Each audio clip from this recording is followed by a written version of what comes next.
அன்பான இறை மக்களே, நேற்றைய வீடியோவில் நான் கூறியிருந்தேன், யாரெல்லாம் பைபிள் ரீடிங் பிளான் படிக்கிறீர்களோ தொடர்ந்து அவர்கள் ஆமென் என்று கமெண்ட் செய்யுங்கள் என்று. அப்படி நிறைய பேர் கமெண்ட் செய்திருந்தீங்க. அதற்காக உங்கள் ஒவ்வொருவருக்கும் என்னுடைய நன்றிகள். உங்கள் ஒவ்வொருவருடைய பெயர்களையும் நான் எழுதி வைத்து உங்களுக்காக ஜெபிக்கிறேன். நீங்களும் தொடர்ந்து ஒருவர் மற்றவருக்காக ஜெபியுங்கள். இன்று பைபிள் ரீடிங் பிளானின் 91வது நாள். இன்று நாம் வாசித்து அறிய இருக்கிற விவிலிய பகுதி 1 குறிப்பேடு அதிகாரம் 17 முதல் 20 வரை. ஆண்டவர் தாவீதின் மேல் மிகுந்த அன்பு கொண்டிருந்தார். தாவீது சென்ற இடமெல்லாம் ஆண்டவர் அவருக்கு வெற்றி கொடுத்தார். அதனால் தாவீதும் ஆண்டவர் மீது மிகுந்த அன்பு கொண்டிருந்தார். மேலும் அவருடைய கட்டளைகளை எல்லாம் கடைபிடித்து வந்தார். ஆண்டவர் செய்த அனைத்து நலன்களையும் குறித்து தாவீது ஆண்டவருக்கு ஒரு நன்றி பாடல் பாடுகிறார். இன்று நாம் வாசிக்க இருக்கிற அதிகாரங்களில் உங்களுக்கு பிடித்த இறைவார்த்தை எனக்கு கமெண்ட் பண்ணுங்கள். மேலும் தமிழ் பைபிள் விஸ்டம் சேனலை சப்ஸ்கிரைப் செய்து கொண்டு இந்த வீடியோவை பிறரோடு ஷேர் செய்து கொள்ளுங்கள். தொடர்ந்து 1 குறிப்பேடு அதிகாரம் 17 முதல் 20 வரை முழுமையாக வாசித்து அறிந்து கொள்வோம். 1 குறிப்பேடு அதிகாரம் 17. தாவீதுக்கு நாத்தானின் செய்தி. தாவீது தம் அரண்மனையில் வாழ்ந்து வரும் நாளில் இறைவாக்கினர் நாத்தானை நோக்கி, இதோ நான் கேதுரு மரத்தாலான அரண்மனையில் வாழ்கிறேன். ஆனால் ஆண்டவரின் உடன்படிக்கை பேழையோ திரை கூடாரத்தில் இருக்கிறது என்றார். அதற்கு நாத்தான் தாவீதை நோக்கி, நீர் விரும்புவதையெல்லாம் செய்யும், ஏனெனில் கடவுள் உம்மோடு இருக்கிறார் என்றார். அன்றிரவு கடவுளின் வாக்கு நாத்தானுக்கு அருளப்பட்டது. என் ஊழியனாகிய தாவீதிடம் சென்று சொல், ஆண்டவர் கூறுவது இதுவே, நான் தங்கியிருப்பதற்கான கோவிலை நீ கட்ட வேண்டாம். இஸ்ரவேலரை விடுவித்த நாளிலிருந்து இன்று வரை நான் எந்த கோவிலிலும் தங்கியதில்லை. நான் என்றுமே திருக்கூடாரத்திலிருந்து ஒரு கூடாரத்தை விட்டு மற்றொரு கூடாரத்திற்கு மாறி வந்துள்ளேன். இஸ்ரவேல் மக்கள் அனைவரோடும் நான் பயணம் செய்த நாள்களிலும் அவர்களை வழிநடத்த நான் ஏற்படுத்திய எந்த ஒரு விடுதலை தலைவரிடமும் எனக்கு கேதுரு மரத்தால் ஏன் ஒரு கோவிலை கட்டவில்லை என கேட்டேனா? எனவே நீ என் ஊழியனாகிய தாவீதிடம் சொல்ல வேண்டியதாவது, படைகளின் ஆண்டவராகிய நான் சொல்வது இதுவே, வயல்வெளிகளில் ஆடுகளை மேய்த்து கொண்டிருந்த உன்னை ஆடுகளை மேய்ப்பது நின்று என் மக்கள் இஸ்ரவேலை ஆள்பவனாக மாற்றினேன். நீ சென்றவிடமெல்லாம் உன்னோடிருந்து உன் முன்னிலையில் உன் எதிரிகளை அழித்தேன். உலகின் பெருந்தலைவர்களுக்கு இணையான புகழை உனக்கு அளிப்பேன். என் மக்களாகிய இஸ்ரவேலருக்கு ஒரு இடத்தை தயாரிப்பேன். அங்கே அவர்களை வேர்கொள்ள செய்வேன். எனவே அவர்கள் நிலையாய் குடிவாழ்வர், ஒரு காலும் அலைந்து திரியார். முன்பு போல் கொடியோர் கையில் சிறுமையுற மாட்டார். என் மக்களாகிய இஸ்ரவேலர் மேல் நீதி தலைவர்களை நான் ஏற்படுத்திய நாள்களில் இருந்தது போல் சிறுமையுறார். நான் உன் எதிரிகளை பணிய செய்வேன். மேலும் ஆண்டவர் உனக்கு ஒரு வீட்டை கட்டுவார் என்று அறிவிக்கிறேன். உன் வாழ்நாள் முடிந்து உன் மூதாதையரோடு நீ சேர்ந்து கொள்ளும் பொழுது உன் வழித்தோன்றல்களுள் உன் புதல்வர்களுள் ஒருவனை எழுப்பி அவனது அரசை நிலைநாட்டுவேன். அவன் எனக்கு கோவில் கட்டுவான். அவன் அரியணையை என்றென்றும் நிலை பெற செய்வேன். நான் அவனுக்கு தந்தையாயிருப்பேன், அவன் எனக்கு மகனாயிருப்பான். உனக்கு முன்னிருந்தவனிடமிருந்து என் பேரன்பை நான் விலக்கி கொண்டது போல அவனை விட்டு விலக்கி கொள்ள மாட்டேன். மாறாக அவனை என் கோவிலின் மேலும் அரசின் மேலும் தலைவனாக என்றென்றும் நியமிப்பேன். அவன் அரியணை என்றென்றும் நிலைக்கும். இவ்வாக்குகள் அனைத்தையும் இக்காட்சி முழுவதையும் அப்படியே நாத்தான் தாவீதிடம் தெரிவித்தார். தாவீதின் நன்றி மன்றாட்டு. அப்போது தாவீது அரசர் ஆண்டவர் முன்பாக சென்று அமர்ந்து கூறியது, கடவுளாகிய ஆண்டவரே, என்னை இவ்வளவு உயர்த்தியமைக்கு எனக்கும் என் வீட்டாருக்கும் என்ன அருகதை? ஆயினும் கடவுளே, அதுவும் உமக்கு சிறியதாய் தோன்றிற்று. உம் அடியாண்டே வீட்டுக்கு வரவிருக்கும் பெரும் சிறப்பை பற்றி வெளிப்படுத்தினீரே. கடவுளாகிய ஆண்டவரே, நீர் ஏற்கனவே என்னை பெரியவனாக மதித்து வருகிறீர். நீர் உம் அடியானாகிய என்னை பெருமைப்படுத்தியதற்கு ஈடாக தாவீதாகிய நான் சொல்ல வேறு என்ன உள்ளது? ஏனெனில் நீர் உம் அடியானை அறிந்திருக்கிறீர். ஆண்டவரே, நீர் உம் அடியான் பொருட்டு உம் திருவுளப்படி இத்தகைய மாபெரும் செயல்கள் அனைத்தையும் செய்ததுமன்றி இத்தகைய மாண்புமிக்க செயல்களை எல்லாம் அறிவித்தீர். ஆண்டவரே, உமக்கு ஒப்பானவர் எவரும் இல்லை. எங்கள் காதுகளினாலே நாங்கள் கேள்விப்பட்டதின்படி உம்மை தவிர வேறு கடவுளும் இல்லை. உம் மக்களாகிய இஸ்ரவேலுக்கு இணையான வேறொரு மக்களினம் உலகில் உண்டோ? அவர்கள் உம்முடைய மக்களாயிருக்கவும் நீர் பெரும் புகழ் பெறவும் அவர்களை மீட்கும்படி கடவுளாகிய நீர்தாமே முன் சென்றீர். எகிப்திலிருந்து நீர் மீட்டு கொண்ட உமது மக்கள் முன்பாக வேற்றின மக்களை துரத்தும்படி அச்சத்திற்குரிய செயல்களை செய்தீர்.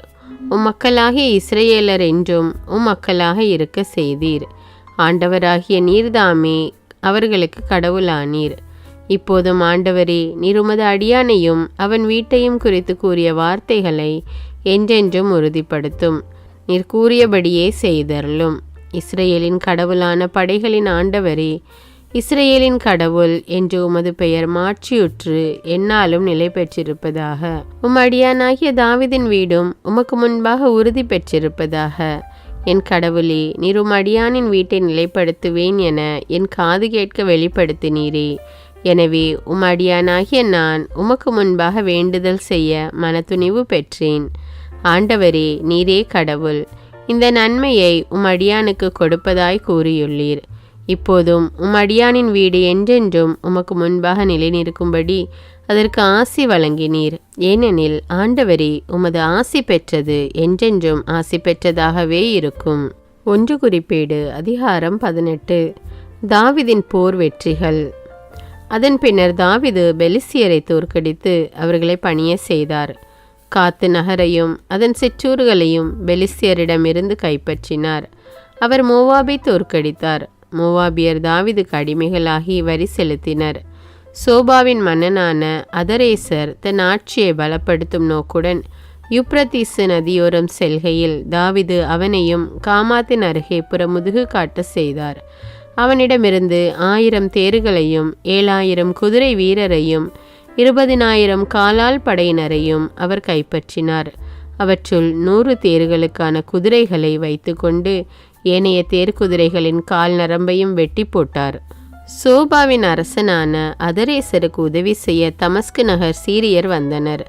தாவீது சீரியரில் 22,000 பேரை கொன்று குவித்தார். மேலும் தாவீது தமஸ்கு நகரின் நடுவில் பாளையங்களை அமைத்தார். சீரியர் தாவீதுக்கு அடிமைகளாகி அவருக்கு வரி செலுத்தினர். தாவீது சென்ற விடமெல்லாம் ஆண்டவர் அவருக்கு வெற்றியளித்தார். மேலும் தாவீது அதரேசரின் அலுவலர் வைத்திருந்த பொற்கேடயங்களை கைப்பற்றி எருசலேமுக்கு கொண்டு வந்தார். அதுரேசரின் நகர்களாகிய திப்காத்திலும் கூனிலும் இருந்தும் தாவீது வெகு திரளான வெண்கலத்தையும் எடுத்து வந்தார். அதை கொண்டு சாலமோன் வெண்கல கடலையும் தூண்களையும் தேவையான வெண்கலங்களையும் செய்தார். தாவீது சோபாவின் அரசனான அதரேசரின் படைகள் முழுவதையும் புறமுதுகு காட்டு செய்தது பற்றி காமாத்தின் மன்னனான தோகு கேள்விப்பட்டான். அவன் தாவீது அரசருக்கு வாழ்த்து கூறவும் அதரேசரோடு போரிட்டு அவன் மீது வெற்றி கொண்டதற்காக தாவீதுக்கு பாராட்டு கூறவும் தன் மகன் அதரோமை அனுப்பினான். ஏனெனில் அதரேசர் அதுவரை தோகுவுடன் அடிக்கடி போரிட்டு கொண்டிருந்தான். மேலும் தோகு பொன் வெள்ளி வெண்கலத்தால் ஆன அனைத்து கலங்களையும் தன் மகன் மூலம் அனுப்பி வைத்தான்.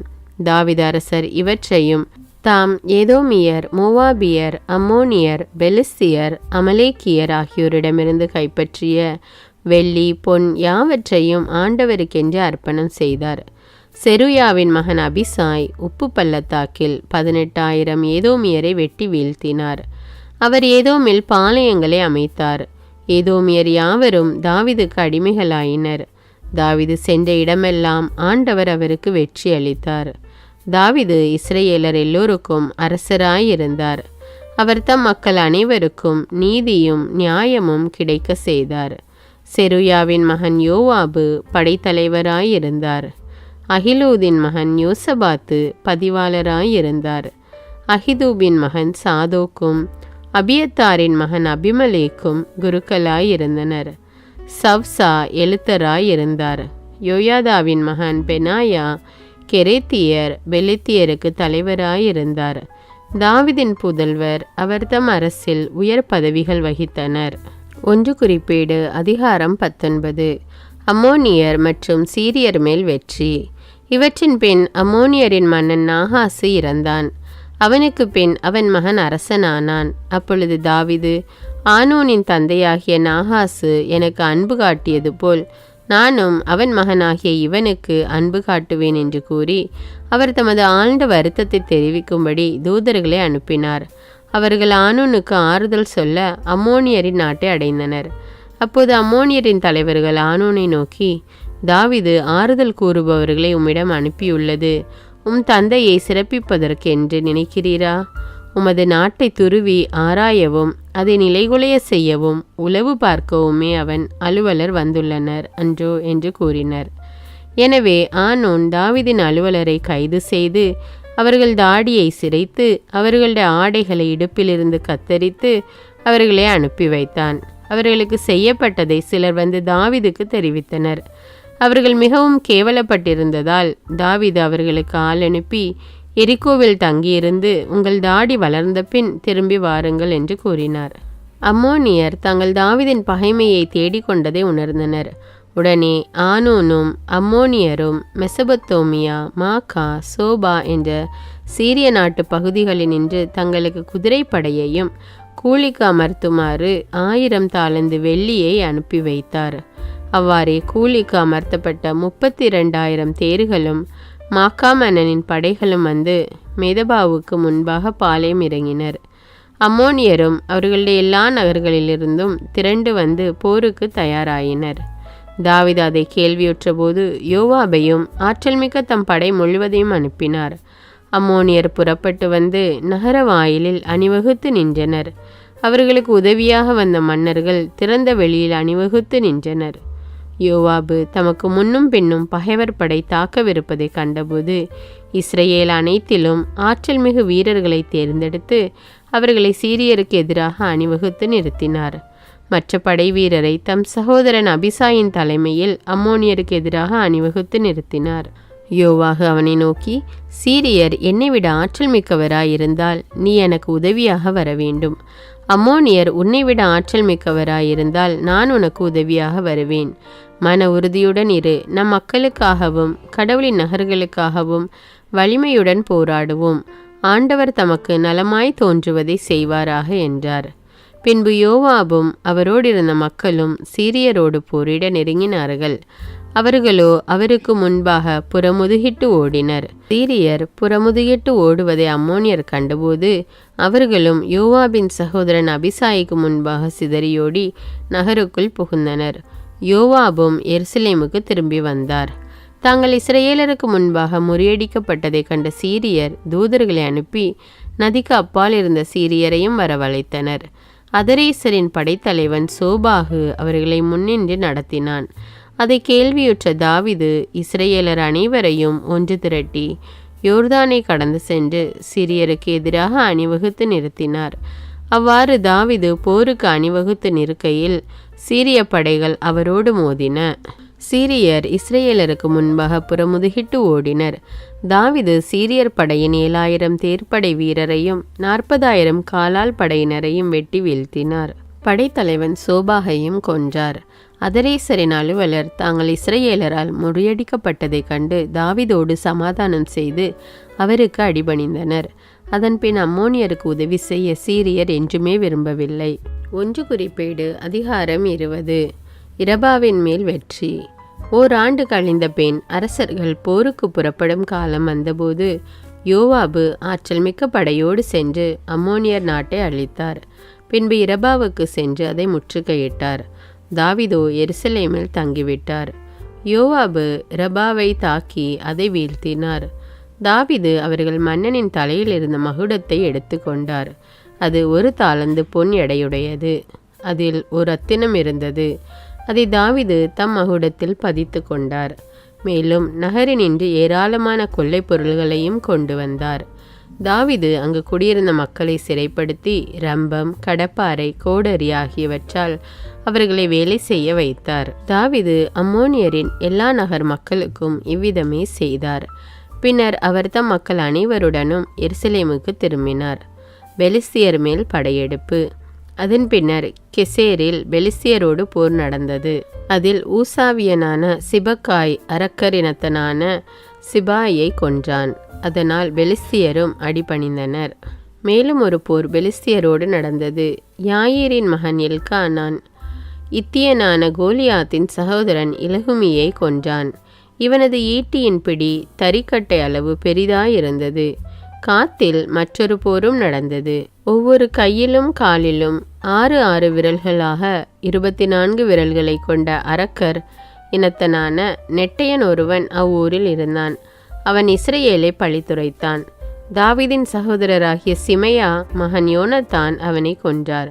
காத்து ஊரிலிருந்து அரக்கருக்கு பிறந்த இவர்கள் தாவீதாலும் அவர் அலுவலராலும் சாகடிக்கப்பட்டனர்.